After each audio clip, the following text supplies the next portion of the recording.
Hi guys, welcome back to the Rich and Truth podcast. If this is your first time tuning in, welcome. Make sure you like, comment and subscribe. And if you're a returning subscriber, big up on yourself.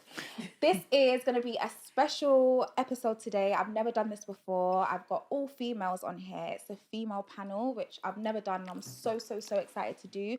2025, it's all about bigger, better, female empowerment and just pushing people that you see doing positive things. So we're going to introduce my amazing guests. So we've got Monty. Hi. Catherine. Hey. And Siri. Hey. And we're just going to go around and just introduce ourselves. From Monty, going around this way. And I gave you guys all a question yesterday to answer.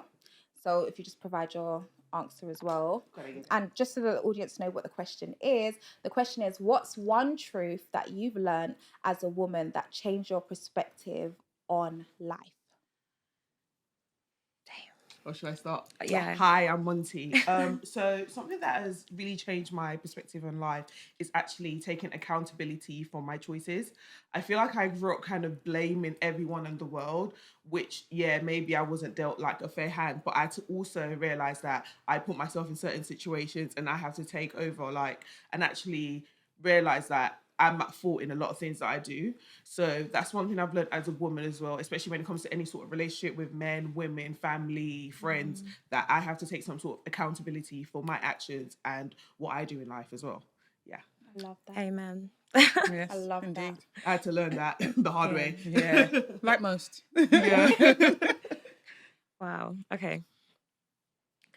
My name's Catherine. Sorry, I'm a bit of a monologuist. Like, I can't just get out one train of thought. So this question was really deep for me. But I guess it would be that I don't need anyone to co-sign my intuition before I act upon it. I don't need anyone to tell me if that's how you feel, then do it. Do you know what I mean? So sometimes we need physical evidence to do something, and then we're just waiting for someone else to say, yeah, that's a good idea. But then if it came from you instinctively anyway, I don't need to justify it to anyone, whether the outcome perceives positive or negative. And I'll wrap it up real quick. But I just remember one time I had a panic attack in public and I just needed to leave. And I knew the people around me were very confused and they were almost taking offense to my reaction. But I was at the end of the day, I'm being genuine and I'm not trying to hurt you, but that doesn't mean I can't look after myself. And I just walked away and I didn't need anyone to tell me oh, you're not having a panic attack. No, I know I am. Yeah. Thanks. And you didn't need to feel guilty as well. Yeah, so what? I had a panic attack. Let me go home. Yeah. And what about you? So I would say losing my parents. I lost my parents in 2016. And I feel that, thank you. But I feel like it definitely changed my perspective on life, the way I treat life, the way I treat people, especially elders, their wisdom, just that safe space. So it changed the way I look at life, the way I treat people. Not like I was mean to people before, but it did change a lot of the way I act, feel and do. And I feel like it's been a benefit to me because at that time it was very important to protect my peace because it's a time where you can crash out. So instead of crashing out, I went, done therapy, went to the gym, I done things that were healthy for my mind. And I've kind of carried that kind of, looking at my health, making sure I look after my health, making sure I look after my mental health, protecting my peace at all costs, no matter what the situation is. Because, going through something as tough as that, nothing else can be tougher as far as I'm concerned. So it's just having that positive mindset, appreciating life, being thankful, and really just taking on the wisdom of the elders. I love that. Yeah. That is beautiful. And for me, I would say in April 2024, I became saved. So I accepted Jesus Christ as my Lord and my Savior. And I'm someone that I've always believed in God, but you'd only see me running to pick up my Bible when I'm going for a breakup or going when things are hard. But obviously, since being saved, I realized that God needs to be at the center of my life, the foundation of my life, and just how important obedience is. And since I've started moving with obedience, I've seen that things in my life have changed, have transformed. No one can't tell me God isn't real. I went Amen. from being depressed, being suicidal, to finally knowing what peace is at the first time in my life. So I feel like that is, you know, very, very important. That's something that I've learned as a woman. Congratulations as well. Yeah. Thank you, babes. I Yeah. appreciate that. So the first question that I want us to discuss, it's a topic that it's been circling social media a lot, and it's about soft life versus being an independent woman. Can you truly have both, or does one cancel out the other? It's basically saying, like, can we really have it all? I've seen mixed reviews from men. Some men, they don't like independent women because they say, you know, you're masculine, you're this, you're that. But then some men like, no, I do want a woman that has it all together, but I just don't want her making more money than me. So what do you guys think? Do you think we can have both? We can have, be in our independent area but live soft life? Or On this topic, I believe it depends on who you are, who you're with, and just people around you in general. So it depends on you, because I feel like you can be independent and still find a man that would take it on and be okay with it, and you can live that soft life at the same time. But then to me, it's just the balance, because a lot of people don't understand what soft life is. A lot of girls, I feel like there's this whole soft life sort of trend that's going on has got a lot of people very delusional about life in general. No, I get you. It's just a Because, strong word. Like, yeah, it's a soft like to me, and then again, it depends again on everyone. What's your soft life? Yeah. What's your soft life? Because to me, soft life is just being independent, financially stable, being able to buy and do whatever I want, enjoying my life, going on holiday, buying myself nice things. While some people's soft life is being technically a gold digger. So you want to just take from men and let men give you that soft life, which is absolutely fine. But it just I feel like people need to understand what they want, what they're going into, and what they're getting, instead of looking at other girls. Like, yes, some girls are lucky. They can talk to a man, probably don't have to bust it open, and he'll buy them a Chanel bag, or he'll take them to wherever they want. Yeah. And not all of us have that grace or that gift. So it's like a lot of girls need to realize, like, live in your own reality. So it just, again, it depends on who you are. and can I just say the part where you were saying about luck? I think, yeah, there is luck, but then there's also girls that have like fine-tuned a skill, like they, and I'm not like promoting it or like judging it, but they have like sometimes to be persuasive takes time to like develop, like just in yourself, like And as a you skill. yeah, it's a skill. babe, there's like a whole masterclass, sprinkle. there's whole masterclasses on this. Like if you play a role well enough, certain things just will happen. Do you know what I mean? So I wonder how much of it is luck, or how much of it is women studying like patriarchal standards, or like understanding that, oh, men are supposed to provide, and that's also like, I guess, equally a pressure on them too. How much of it is a soft life though? How much of it, and it's So it down may to you, look like it's like down a to soft your life, but definition. you maybe of get what in the soft bag life and whatever else, but is, what's yeah. actually happening otherwise? Do you feel soft?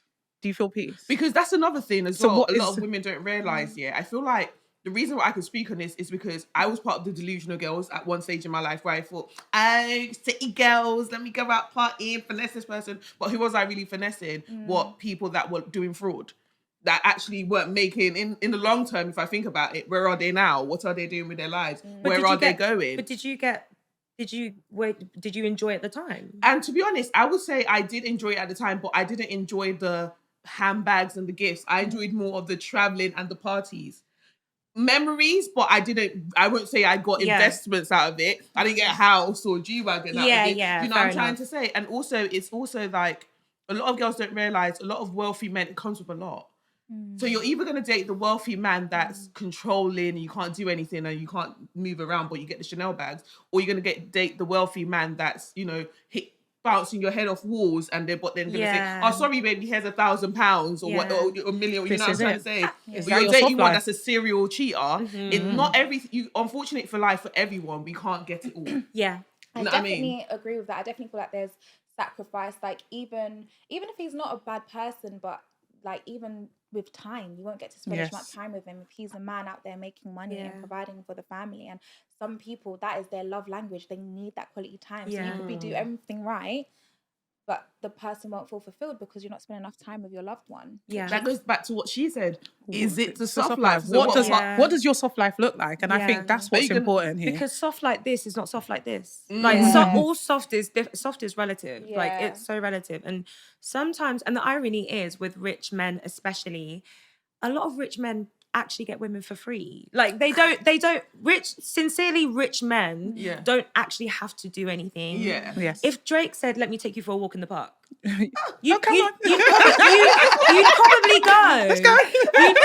A lot of, and this is where I think some of the like masterclasses. I've never sat in a masterclass. I don't know what happens in these masterclasses, but I would imagine that it's like going to one. exploit. It's learning how to exploit that gap between a rich man actually doing something for you now or the potential of what he might do. Because really and truly, rich men, they don't have to because they come with status. But do you know what it is as well? It's like, are you the sort of woman that can actually tolerate? Because you see, with me, I'm learning just with my new man now and to tolerate, because I feel like there's a lot of reasons why my other relationships didn't work because I wouldn't tolerate. Like I can't tolerate certain things. I'm like, are you crazy? And then I'm out. So it's like, what are you willing to tolerate for this life? Yeah. I feel like I'm at a point in my life now where I'm living the softest life I've ever lived, and I'm single. I love that. So does soft life mean I've got a partner? You know, hopefully a guy can join this soft life at some point, but I'm living this soft life right now. I'm doing what I need to do. I'm looking after myself, my health, my wealth. Do you know what I mean? All of those kind of good man things. that wants to sustain that naturally, because I think women don't realize like putting yourself in your soft life is the indicator that you are living one, and it's only men that will want to provide that you will naturally attract. Yes. Yeah, I hear that. So would you consider then, if you, in your soft woman era, you meet a man and he seems to be, you know, ticking the boxes, but he earns significantly less than you, would you be open to being with him or no? It depends on the potential. And me and my friends had a conversation about potential sometimes. It's confused with illusion. Sometimes you meet a guy and you can see he's got potential. He can make more. He's ambitious. He's got the good characters and values to progress. So cool, you may be earning like a little 40K right now, but you've got prospects. So we can work together. As a team, we can build. Yeah. But then sometimes there's the illusion. He's doing what he's doing. He's selling £10 drawers. He's not, he's still in the studio. He's well in his 30s. Like, there's certain things. It's just like, it's an illusion. He hasn't really got the potential. Yeah. So it's about making that assessment as well, knowing what you're getting into. Yeah. So it doesn't mean just because a man's making less than me, I'm going to write him off. Yeah. We'll see how things So go. you would give him a chance. What about you guys? If a man's making a lot less than you, at this stage, I'm talking about in this stage you are in life, would you Personally, consider? I can't. Only because of my culture. I feel like just what I've known all my life, what I've seen, like my aunties, my family, the women in my family, the women around me, my older friends, what I see them, I just don't feel like I could, even if he's got potential. Just because I'm also the sort of woman that right now, I'm not even where I want to be in life right now, and I'm still working on it. So now we can't both be struggling. That's just my opinion right now, and I just can't. And you're entitled to feel I just can't. how you feel. And I'm not saying that, he needs to be rich and a millionaire or whatever, which would be nice, hello. But I'm just saying, no, I feel like, no, he has to be earning more than me and also hustling and having an ambition. I would say instinctively, sorry, probably not. It's a provider. Yeah, and I feel like the likelihood of that man like actually also being happy in that relationship, like, and not in a, I think sometimes when women say that, we come across quite patronizing, like a man enjoys to provide. It's like, do you enjoy cooking? Like some people do, some women do. I do like cooking. Some women don't, and I think so I don't know, but for as far as like there's an idea that men need to provide, there are always men that will like maybe like kill themselves to do it. So I just want a man to provide for me, like, I guess, happily and willingly. Yeah. Facts. And I think that sometimes when a man earns less than you, they already feel like they're, oh my God, like they're on edge. They can't be their best selves. Like, that's what I worry about. I definitely agree with you, because I used to be like you. I used to say, obviously my background, obviously Jamaican, and you know, they're very hard working men. And when you come from Jamaica over here, you literally have to start from the bottom, the ground up, Yeah. to even set your foundation. So I'm always been very sympathetic, knowing that, you know what, sometimes success doesn't come just like that. You need to be patient and you should push the person. But I feel like where I am at this stage in my life, obviously I'm 28, so I'll be dating someone in their like mid 30s, and I just feel like at that stage in life where I want to settle down and be married and have children, that's just not really what I would want. But the younger me, yes, I was open to it, but I just feel like when you get to a certain age as a woman, we need to set boundaries for the future that we want. And yeah, that's just how I feel You about have to set your about standards and that. stick to them. Yeah. Yeah. And I also feel like a lot of men as well, it's not about you know, helping them. It's just the way men are wired sometimes. Because I feel like, you know, we see it all the time. You're there, you're hustling with them, and then they get big and then they leave you. Or it's also when they're not, men are mean when they're not happy. Does that make sense? Yeah. So when he's And they're not where he is, financially and driven then a lot, yeah. financially, Yeah. especially, he's going to, you're not going to be happy in that relationship. I've seen my friends go through it. They've dated men that are earning less, and they're just not happy because the men are always mean to them. Yeah. Men are mean when they're upset, when they're just mean. And do you know why, really? Because, well, I can't say why, like, definitely, Yeah. but like, anger is a secondary emotion that covers another emotion. So when men are like taught that they're not allowed to be sad, for example, or they're not allowed to cry or feel shame or like embarrassment and things like that, so they just go to anger. So when you're saying that when men are upset they're mean, they're so mean, whereas when women are upset they're likely sad, I feel like. And not like women can't be mean, not like women can't be mean, but we're more willing to engage in the honest emotion rather than the emotion we're trying to like I cover up. 100% agree. And even what you were saying, like my cousin went through the opposite. So she was with a man and he was earning a lot more money than her. Oh, wow. And then during the relationship, it took a turn and he took a big L. And then he was obviously earning less. And she said he basically transformed, like he was a human that she didn't even recognize. Yeah, it impacts them differently. Like their I've mental seen it. health, because it's like he's gone from being the provider to no longer. And instead of, you know, communicating, he's lashing out, he's angry, he's a different person. You see that important word you just said there, communication. So this is the problem in most relationships. How many people actually have a financial conversation? How many people actually sit down and say, this is what I'm doing and this is what you're doing and where are we going in life? And not enough of those conversations are happening. It's a lot of, you know, misunderstandings, a lot of assumptions. And that starts building up the hate, the anger, all of these other kind of feelings. I feel like men like love to do this thing where they just like pop up and they're like, oh, it's done. And it's like, no, that's not life. Like that, you don't just spring things up out of the air. So a man could sincerely have like so many plans in his head, or he knows that, okay, I just got to get through this like year. But they internalize it so much, and then it comes out to you in like anger and da-da-da. But they just really want to wake you up one day and be like, babe, I've sorted it out. Like, we're rich. And I get that. That's nice. But like sometimes even the best intentions, if they're not, even with the best intentions, sometimes like if you're not willing to like, I don't know, reflect or heal in some way, then you'll always be sort of like misguided in like your approach to things. You can't bounce back if you're sitting down just feeling like shit. Exactly. You can't bounce back. You need to get it together or lay it out, have that conversation. And I think a lot of women would empathize.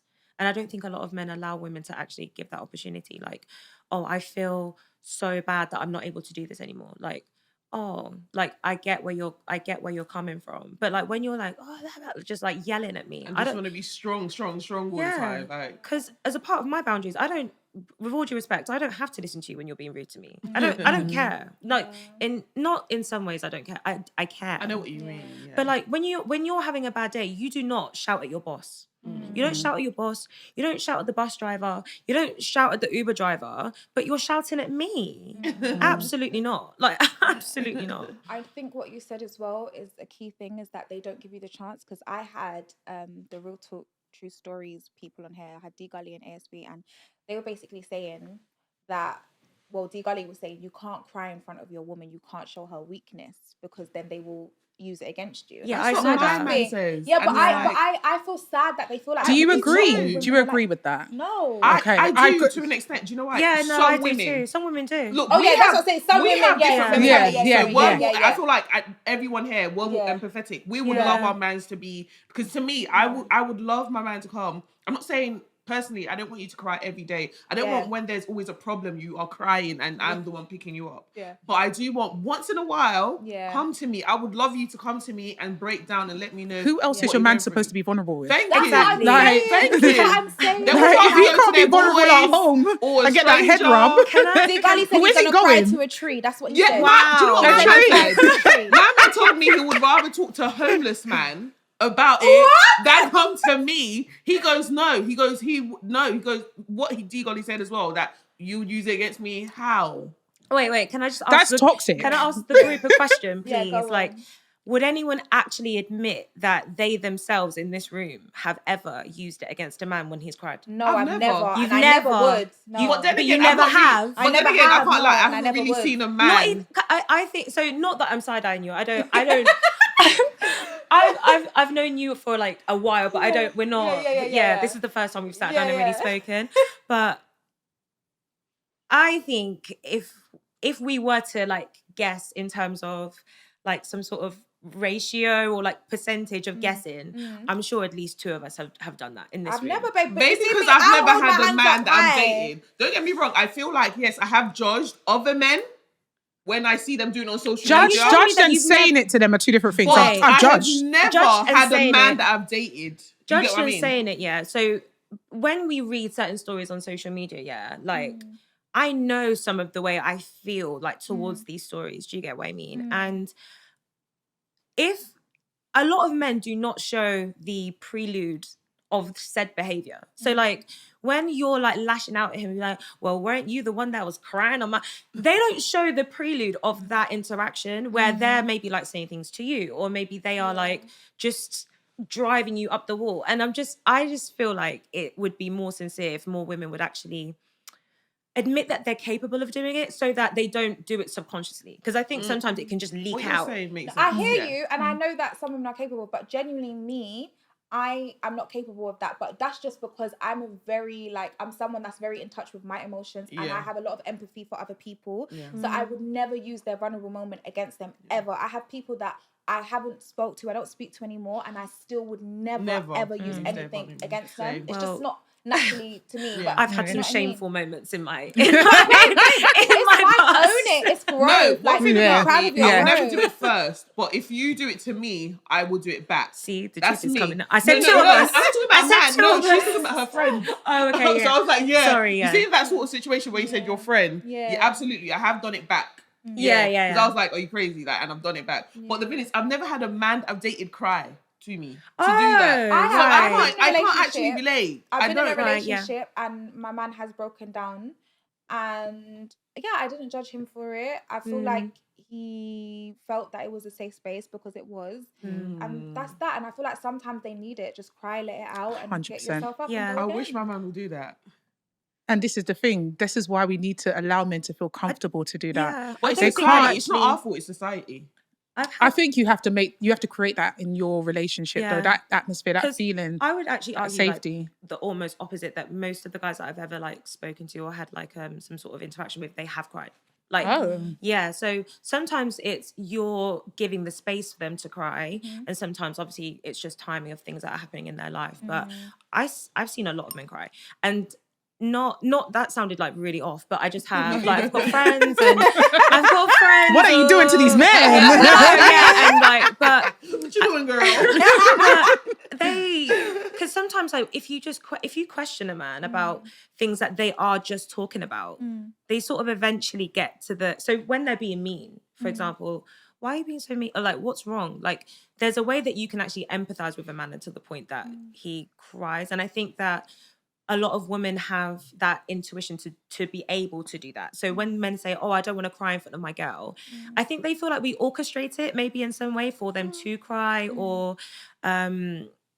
like, oh, I feel like you're just pushing me. And it's like, but I'm not trying to push you. I'm just trying to have a conversation with you. I'm just trying to get to know you or whatever. People But need to stop seeing their partner as their enemy. Yeah. Like it's crazy how many people like, oh, you're gonna do this to do it, like a tit for tat. Yeah. And it's like, this is so unhealthy. Like, when are we gonna like say we're actually a Yeah. partnership? Like, Yeah. let's treat this like a business. Like a Like, we're business. partners. That's how it should Let's be. build. Exactly. Like, Exactly. So even if a man does cry in front of you, if he has that kind of dynamic with you, anything you say it is, oh, you're just using that time again. It's like, no, I'm reminding you that this was a time where this happened. Because there's no way that something significant like that would happen in a relationship and it wouldn't naturally come up again. Like, It's just going in to some way. definitely come up Do you know what I in mean? some In some way, It fashion. just depends on how it comes out again. Yeah. it matters how you deal with it, I think. Yeah. that too. Exactly. How you put it to, is it put to bed? Is it still impacting you? Those kind of things will make it reoccur. Yeah. For sure. Well, I think like just life. Like if men are gonna cry again, or you guys are gonna argue again, or you guys are gonna have tension again, your like life together becomes this big story. And sometimes like the present is like made up of pieces of the past. Like there's no way it doesn't influence you. Facts. So when you're like, oh, why are you talking to me in that tone? No, I'm not. You're just on edge because you think this. And it's this weird like mixture of like everything. And you can never really know if everyone interprets like the things that you say the same way as you. Yeah, Like, that's why communication is so key. and the faith that your partner cares about you. Because if you really think that your partner's out to get you, I love you. What do you mean by that? That's Like, calm insane. down. Yeah. How can my partner be my enemy? Like, why are we together? Yeah, but I feel like those kind of things will happen in the beginning of a relationship, because then until you get to know your partner and realize who he is or who she is, do you get what I mean? Because in the beginning, sometimes I feel like I used to self-sabotage because of the trauma, but then it was wrong for me to bring that trauma into a new relationship. 100%. You know what I'm trying to say? So it's like, in the beginning, I'm like, do you even like me? Do you even love me? Even every small argument. Yeah, your own insecurities, yeah. But no, that's not what I really want. Why am I saying it? Yeah. You know what I mean? And while we're speaking about partners and dating, just a quick question I want to put out there. I don't want to spend too long on it though. But situationships, are they empowering or are they emotionally draining? Because I feel like now more than ever, we're seeing it all over social media. I feel like it's been normalized, like just being with someone, not actually being in a relationship with them, but being involved with them because everyone sexually. is scared and no one wants to admit, men and women, that you're scared. No one wants to be sad, heartbroken and depressed no more. Everyone, including men, are scared. No one wants to be the butt of the joke. No one wants to feel played. Yeah. No one wants to love. No one wants to take the risk. And the thing about everything in life, including your career, everything, you are supposed to take a risk. Yeah. You understand? But no one's willing to do it no more. Exactly. And then social media's got everyone feeling like they've got so many options. Yeah. Life in general has made people feel like they've got so many options. You know what I'm trying to say? Yeah. So I feel like that's what it is. I feel like with a situationship, it could work if you're both truly not that into each other. But unfortunately, women, we are emotional beings. Creatures, yeah. You're not going to sleep with a man and not feel some sort of attachment. Unless you've got some trauma of your own. You know what I'm trying to say? It's just, including men. Yeah, you know? Exactly. So everyone's just not willing. Do you know, I know so many people that are together in a relationship, but if I've got them both on socials, it's crazy how single they both are. And it's like, what's actually happening? And I don't know, maybe it's more in the Caribbean culture. I was speaking about this the other day as well. Like there's this kind of airy-fairy kind of attitude towards commitment, you know, getting with someone with the intention of marrying them, you know, the expectations from our parents. Like if you start saying to your mum, I'm dating someone, is she going to be like, is he marrying you? Bring him around the house. Because in certain cultures, you can't do that. Yeah. Like that man better be marrying you if he's dating you. Crazy? Like, Do you know what's crazy now? I feel like I'm Nigerian. I grew up Nigerian African culture where marriage is the thing. Yeah. Like I thought I'll be married at 23. That's how, you know, you grow up thinking you're going to be married. You know, you understand? So it's like now, that's how crazy it is that now even the parents, our grandparents, like the parents, they want a child. They just, when you get to a certain age, now I'm 30. Now it's just like, they're like, when you're I getting even have old. a Yeah, child, you're getting no too one's old. even asking about marriage to me. No one's going to say, no one's actually asking me, when am I getting married? Yeah. And that's crazy to me. Like, oh, wow. Like, And you don't just want, okay. Yeah, we can't throw away tradition. the crazy thing is, like, so with like Nigerian culture, especially, like, obviously, I'm half Nigerian, so only affects me half, I guess. But yeah, like that need for like to get married, like as a Nigerian woman, it's so ingrained. Like it's sometimes such a pain. I feel like it's such a painful topic. It used to be so. It's just too much. Like we see women that get into marriages where like obviously the man was abusive, like physically, etc., and the mothers encourage them to stay, encourage them to work it out because of status, because of status, because it's of gonna money, look. because At least of you're this, married. because of that. At least you're married, and like I just how are we doing? Sorry, you can tell it completely boggles my mind. Like, And do you not care about your female But children? I think that's the difference though between like culture, because like some people will do things just for the culture. Like obviously you have a daughter, you love your daughter, you're not going to want your daughter to be hurt, so therefore you shouldn't be telling her to stay with a man that's abusing her. Exactly. And that's why I feel like marriage is very important. A lot of people try and pass it off like, oh, it's just a piece of paper. No, you're making a commitment before God. You're becoming one flesh, and the Bible says he who finds a wife finds a good thing, finds a good thing and obtains favor from the Lord. But obviously it also tells the husband to love his wife like Christ loves the church. So if you're not doing both, then you're not going to have a good marriage. So I just feel like it's about opening your heart to the right person and not just marrying just because he's got status. But do you know another thing that I've had to realize growing up as well, is the fact that I feel like a lot of men would not have got married as well if it's not for the pressure. And also when I say the pressure, it's the kids and the woman, the family saying marry her now, marry her now, marry her now. Speaking to men. Also, there's a lot of relationships. I can't lie. I feel like marriage is not even as enticing to me anymore, just because I see how a lot of married people, women included, act. Like you said, you see a lot of couples and they both look very single. So it's like, oh, you're married and you think everyone's jealous of you, but he's cheating on you every other day. Or you're cheating on him every other day. You understand? So now it's like, what's the point? Now it makes me feel like, because I know couples as well that have been together for like 10 odd years, no ring. And I can't lie that yes, no one's perfect. You know, everyone's got. You're gonna fight your partner here and there, but they seem more strong than the people that have a ring and have it on paper. So it's like, what? I don't know. Sorry, no, go on. So it's like, I don't. I was just gonna say, how many like relationships do we hear about where they've been together for like 10, 15 years and then they get married and then like 2 years like divorce? Like, what do you mean? They say it's the extra pressures, the financial pressures, all of this other kind of stuff people say. It shows you that it's all like, and I don't want to like devalue anyone's experience, because the things that you go through mentally are obviously like very impactful to your life, but like it shows you that it's not really here. Like it's all here. Like there's a way that you can work through it. There's a way that you can get past it. Like that's how I feel personally, because the maths doesn't add up. We were together all this time and now we're married. But then again, it's because maybe as well, a lot of people don't realize what actual marriage and relationships entail.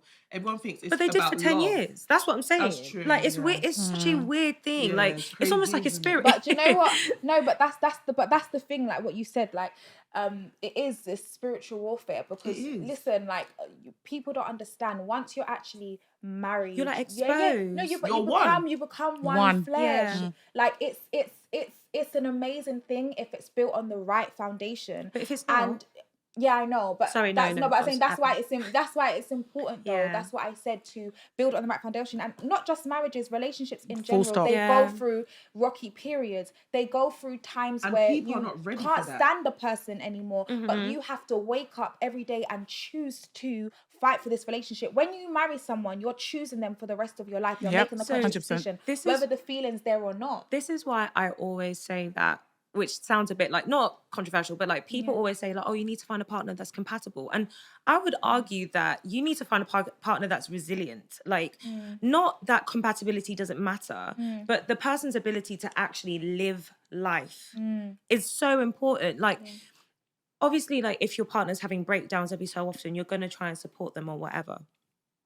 But there might get to a point where you actually just can't do that anymore. Like it's tiring, it's draining. Like, oh, I don't want to deal with another tantrum. I don't want to deal with another, like you crying. Like for whatever reason, it's just going to annoy you. Like, do you know what I mean? But why are they constantly feeling like that? Your partner's constantly having a meltdown. But this is the point. What's happening with them? Is it constant or is it just now? And I think that when people learn to, what's the point I'm trying to make? Like, Tolerate? Not tolerate per se, but like you're not like enduring with the person, but you're just you have to see them as ever changing or like ever evolving. That's why I always tell people as well, when it comes to relationships and marriage and even relationships with your friends, your family, Yeah. you have to want that person. Yeah. And as much as people don't understand, if that person doesn't want you as much as you want them as well, it's never gonna work. Yeah. Because someone once you're annoying, they're Like, gone. Toleration is more than love. And I always say, yes, you have to love your partner, be in love with them, have love for them, that's fine. but you also have to learn to tolerate. Exactly. There's a lot of things that you're going to, when you hear people have been married for like 20, 50 years, people don't realize, yes, they've been married for that. But 5 years, 10 years out of those years, they probably hated each other. But guess what? They stopped through it. Yeah. People don't realize that. Not as soon as we have a big ass argument where we're done, call it quits. Damn, you don't want them enough. Because if you've got like a plug and a socket, those things are compatible. Yeah. But if there's no electricity, It's not gonna it's work. functionless. Like Yeah, there's just no point. Like that's a good. we can love Yes, each good other till analogy. thy kingdom come. Yeah. But if you're just someone that naturally just drags their feet through life, I'm not gonna drag you with me. Like I'm just not. And there's only so much you're going to be able so to much deal you're with gonna that be able to before take, you... and vice versa. I don't expect anyone to drag me. Yeah. And I can attest that there are a lot of people in this world that love each other, but they not together because it just didn't work out, because one person isn't ready to be on the other person's level, pace-wise, in life-wise, Just everything. to grow with them, like, and they But get that's what left I'm behind. saying. That's They life. love each other, which is fine. But guess love is what? not They don't enough want each other. sometimes. Yeah. Like, You know, love it's alone not is not enough. enough. But It's not. You got everything to that you're want that saying person. is, again, if you're with somebody, so we get together after 5 years, we've grown, things change. We need to have that conversation. How are we going to relight that fire? How are we going to progress together? Yeah. I You can't agree, just yeah. give up just because, all right, you're a bit slacking, but we've made this commitment. So we got to bring you, I'm here, you got to come, you got to catch up with me. How are we going to do that? Do you know, like, Yeah. one thing I've never understood is like this pattern of when, I'm sorry, trigger warning, but like when parents like lose a child or lose a baby, how often that ends in like divorce and separation. Like, You know why? Because sorry, I know it is a bit triggering, because when someone loses a child, people don't understand. Everyone thinks, oh yeah, she lost a baby, it's sad. But people don't actually understand mentally, physically. it changes. And a lot of men everything. can't handle. They can't fathom it. How you are in that It's moment. honestly never like, it's never made sense to me. Like, how could you both go through something together that was so like painful and then leave each other? Because they didn't go No. together. Wait, let me land. Like what Sorry, I'm sorry, trying to sorry. say, what I'm trying to say is that on the flip side, just in terms of like how I see those situations, how was it that you both weren't like, let's support each other? That it got to the point that you left each other? Because you're both going through not the same thing, but you're both going through like a hard experience. And then it seems like breaking up is even harder. Like, I just Can I can't answer that question? wait. Like, you can, but like, I just don't get how that's not a time where you both would maybe like Band together. fall like fall together, just fall down. Because Like, unfortunately, as much as you lot created that child together, he actually didn't go through it as much as you did. You see, in relationships, I always tell people, sometimes it's not always going to be 50-50. Sometimes it's going to be 90-10.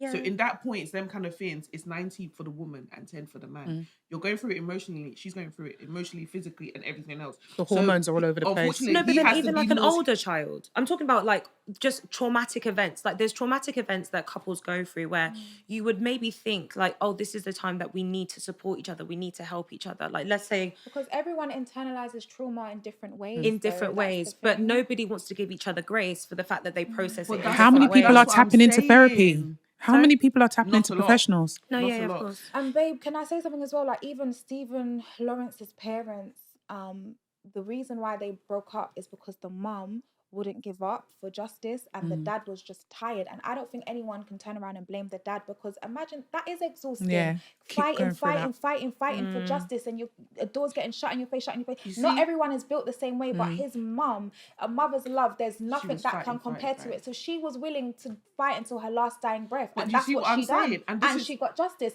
But it was unfortunate that that was what split them apart, Separated them. because It's for the the dad, pressures. he couldn't take the mental trauma anymore. Yeah. And I just feel like it's sad, but sometimes it happens. And Yeah, this is of what course. This is what I'm saying. you see in these kind of situations, although you went through it together, unfortunately, one person, needs more help.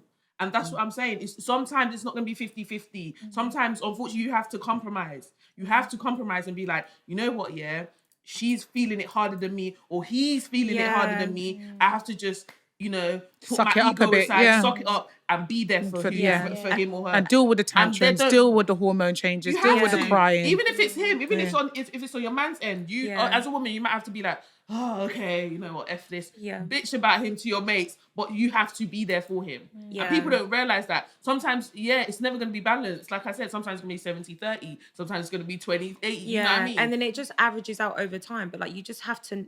People need to just drop their ego, basically. Like, in a relationship. Just get over your ego. Like, it can't always be about you, and it can't always be about them. Like, it's about both of you at different times. And if I tell you something mad happened to me, just be there for me. And then if it happened to both of us, I would hope and pray, like, I don't know how well I would do it, but I would hope and pray that at some point I would say, okay, well, he kind of needs me now. Like, let's say we're both rotten. Like, okay, it's my time. The problem is some people's not ready to get over their trauma. So, and that is the problem. So that man might be doing the most. He's seeing you crying. He's rubbing your back, but you are not getting out that bed. He's trying to help you as much as he can. You're constantly dragging him back into that trauma. Eventually, unless you want to actually heal, I agree. He has to walk away. I agree. Because why should he deal with this and you're not willing to deal with it? I agree. It's not fair on him. It's tiring on him, or vice versa. Yeah. You know, Compromise. I'm healing. I'm trying to heal with you. You're not healing with me. Like, you're dragging me down. I saw on TikTok where the man was saying something. Don't quote me, but it was like, when there's a problem, we need to remember it's not me against him or him against me. It's us against the problem. Yes. So that's what everyone forgets, isn't it? Yeah. How are we going to tag team up and heal together? Not to like shame men in any way, but I feel like men sort of don't. They don't. Sorry, what was the point that you just made? Because I've us against the problem. Yeah. So I feel like a lot of men don't. They don't. When you express something to them, they internalize you as the problem. And then, so when you say to a man, I agree with that. If you're in a bad situation with someone that just, not that they're evil or anything, they just don't understand you. So when you tell them like, oh, I feel like you don't, I don't know, make effort. They see like, oh, I feel badly that you've pointed this out to me, but now you are the problem. Like, and it's like an automatic. They're not like consciously trying to like say, oh, you're horrible or you're this or that, but they can't handle criticism. Like, so they think that, oh, now you're the problem. So it's not what you've said, it's you. And that to me is just wild. Like, how could, and it comes back to this whole, like, my partner just cannot be my enemy, because you should trust that I love you. That even if I'm telling you, can't not like disturb me if we're gonna marry. Like, you can't not get on my nerves. You can't not upset me. Exactly. But when I tell you that you've upset me, you should have the common courtesy just to at least like hear it. I think everyone takes a comment like that quite negatively anyway. Even if you are a positive person and you can take criticism, it's a bit like, but some people can bounce back. But then it's about knowing your man and how to deliver that message. Also, like, under patriarchy, women are more likely to be self-critical or like they tend to self-reflect. So I get that sometimes women they find it difficult to take accountability. That's the sort of like narrative that we've been told. But I do think a lot of women spend a lot of time reflecting. Like, even if they don't say it out loud. Yeah. Even if they don't say it out loud, I agree, but a woman knows when she's done something wrong. Yeah, she knows, and I feel like sincerely, some men do not. Like, men are very. I agree. But on that note, guys, it is it's the end of the episode. I know it went by really fast, but I must say I really enjoyed this. We didn't get to speak to all the topics that I wanted to speak about, so I would probably love to get you guys back on after we see the feedback and things like that. And I just want to say it was an honor sharing my platform with you beautiful, amazing ladies. I just want to say that the energy and the vibes is 10-10. Energy don't lie. Yeah. No, honestly, energy don't lie. So yeah, big up yourself. Thank you for having us. See ya. Thank you. It was nice meeting you all as well.